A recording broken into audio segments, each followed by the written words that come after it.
Comment ne pas s'ennuyer à la retraite? Une solution, participer aux activités de l'Université du temps libre. Bienvenue dans le MAC sur Sensation. Je reçois aujourd'hui Marie-France Nicolas et Ginette Gourden de l'Université du temps libre Essonne. Bonjour à toutes les deux. Bonjour. Bonjour. Avant d'évoquer vos activités, on va apprendre un peu à vous connaître et savoir ce que vous faisiez chacune dans votre vie avant d'être investie dans l'association. Marie-France Nicolas, quel était votre parcours professionnel avant? Quel était votre métier plutôt? J'étais directrice d'école maternelle à Auvers-Saint-Georges. Et vous, du coup, Ginette Gourden, quel était votre… Moi, j'étais kiné, Pour- en partie à l'assistance publique et après à mon compte, Et à Bretigny. Et après, investi du coup dans le monde associatif. Expliquez-nous comment vous êtes arrivé justement à rejoindre l'Université du temps libre. Alors vous en tant que bénévole et puis vous en ayant un rôle un peu plus actif. Moi, j'ai commencé comme bénévole. D'abord, j'ai commencé par aller à une conférence juste pour voir, pour écouter. Et puis, ça m'a plu. Donc après, je sais qu'il y avait besoin de bénévoles, parce qu'il y a toujours besoin de c'est souvent le bénévoles cas, ouais. dans les associations. Donc j'ai commencé par être bénévole, et puis la responsable d'antenne s'est arrêtée. Et puis ça me tentait bien, donc moi j'avais envie d'être responsable d'antenne, mais avoir une équipe autour de moi, pas comme elle qui le faisait un peu seule. Moi j'avais besoin de bénévoles autour de moi, d'autres bénévoles. D'un travail collectif. Collectif, complètement. Et vous êtes Voilà. du coup bénévole aujourd'hui. Quel est votre rôle du coup au sein de l'association? Eh bien, je fais un binôme avec une de mes amies et nous recherchons des conférences, des thèmes de conférences concernant nos métiers, c'est-à-dire que on a pris la catégorie médecine, santé, environnement, puisque c'était notre travail, et nous recherchons des contacts. des conférences et des conférenciers.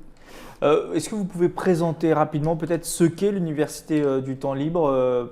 Tout le monde ne connaît pas forcément. Voilà, quels sont ses objectifs, ses centres d'intérêt? Alors l'objectif, c'est une université sans diplôme ouverte à tous les âges, pour apprendre, pour continuer à apprendre. Donc ce sont surtout des conférences. Pour nous, sur Étampes, elles ont lieu le lundi à 16 h, soit au Théâtre des Tempes, soit à Étrechy, à l'espace Jean Monnet. Mais il y a aussi des cours d'anglais. Donc certains cours d'anglais sont à Morigny pour les moyens deuxième année. Et puis il y a des cours débutants deuxième année qui sont à Auvers-Saint-Georges. Donc c'est continuer à apprendre même une fois étant à la retraite. Est-ce que Tout à c'est fait. réservé aux retraités Non, pour autant? non. Pas du tout. Il n'y en a pas beaucoup, mais il y a quand même quelques adhérents qui ne sont pas retraités. Et j'ai lu que vous aviez 3000 adhérents dans le département de l'Essonne, dont Oui. une majorité de femmes. La plupart retraités, vous le disiez, Oui. ça veut dire qu'on Oui. a toujours envie d'apprendre. Tout à On a un fait. peu l'image parfois désobligeante du retraité qui n'a plus envie de faire grand-chose. C'est là, pour le coup, c'est pas le cas là. Non, C'est c'est l'inverse. l'inverse. Oui, de connaître. C'est la curiosité qui nous mène là. Oui. Des femmes majoritairement. Ah oui. Comment vous expliquez cette différence homme-femme dans vos adhérents? Est-ce que vous avez une idée? Vous devez Non, peut-être en difficile. parler. Je Non, Je trouve que difficile. les femmes sont plus curieuses C'est peut-être. de beaucoup de choses. Raison.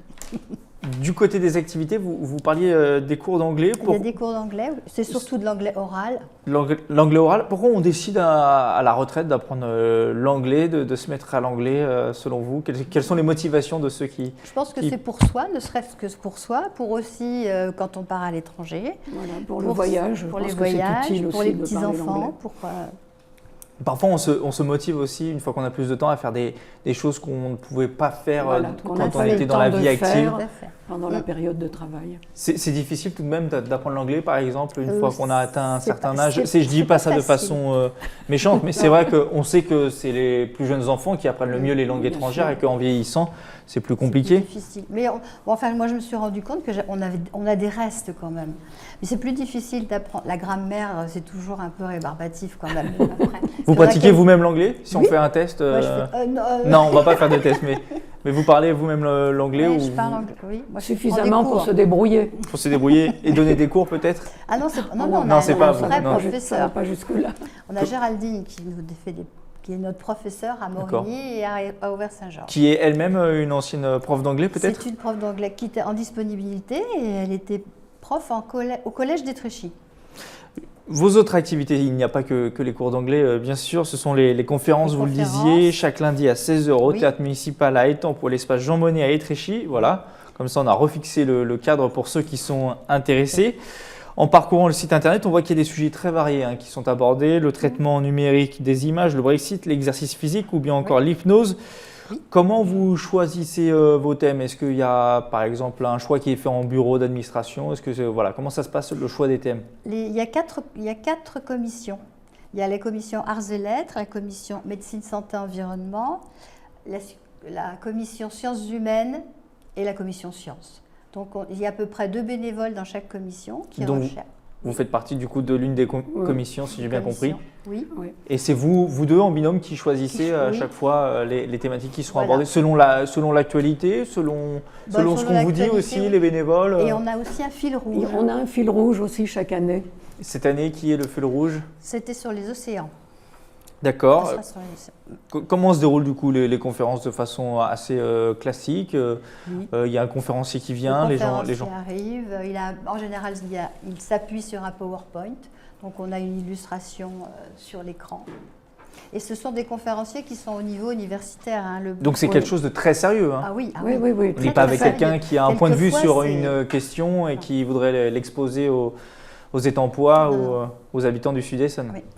Non, parce qu'il y a un accord d'intervention. Ils nous signent un accord d'intervention. D'ailleurs, ça va être en ce moment. Oui, c'est en ce moment. En ce moment pour la prochaine rentrée. Et ils sont rémunérés, les conférenciers. Et vous travaillez déjà sur la prochaine rentrée? Ah, elle est déjà faite. Est-ce qu'on peut avoir quelques indices sur… Elle est connue déjà, la programmation de l'an prochain? Oui, c'est dommage, je ne l'ai pas apportée. D'accord. Il y aura un fil rouge du coup? Est-ce que vous savez déjà quel sera le… Du coup, c'est sur les océans, le fil rouge. Et la première conférence, ce sera qui sera d'ailleurs sur les océans, c'est avec Jean-Christophe Guéguen. Oui. Très bien. On va parler du programme qui va arriver ces prochaines semaines. Juste savoir si ces conférences, elles sont interactives ou on écoute le conférencier ou les gens peuvent poser des questions au micro ensuite? On pose des questions, bien sûr. À la fin surtout. À la fin de la conférence, il y a un temps réservé pour les questions.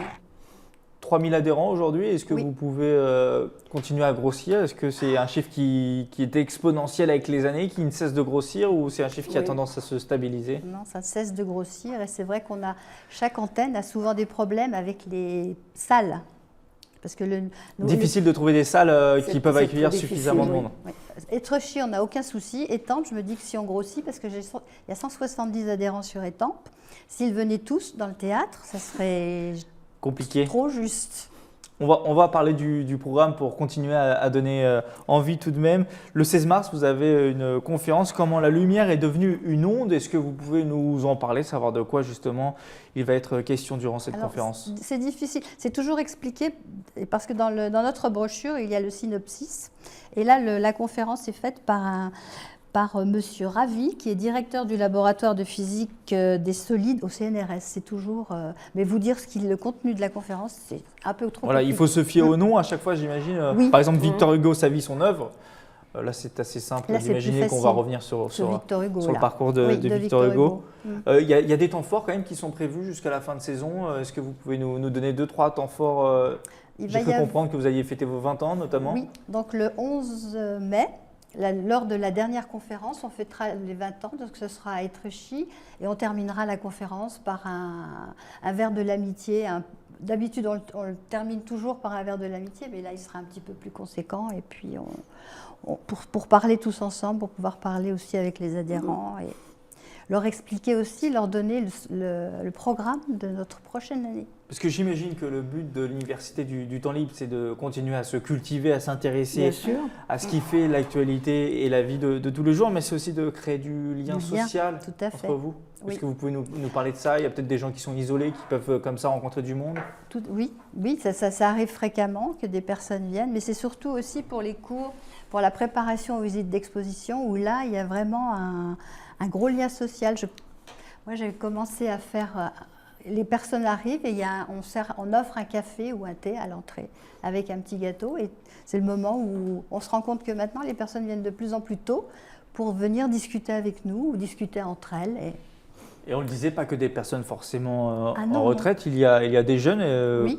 Vous les encouragez à venir, j'imagine. C'est bien aussi, c'est du lien intergénérationnel. Oui, tout le monde peut venir. Tout à fait. Vous avez Beaucoup de jeunes quand même, vous sentez aussi Non, qu'ils pas sont beaucoup. intéressés, non? Pas Il beaucoup, mais faut il y a leur passer quelques- un message du coup, leur Oui. dire de venir. Bah oui, tout à fait, parce que c'est vrai que je pense que certains sujets intéresseraient même les lycéens, Ah oui, même c'est les sûr. collégiens.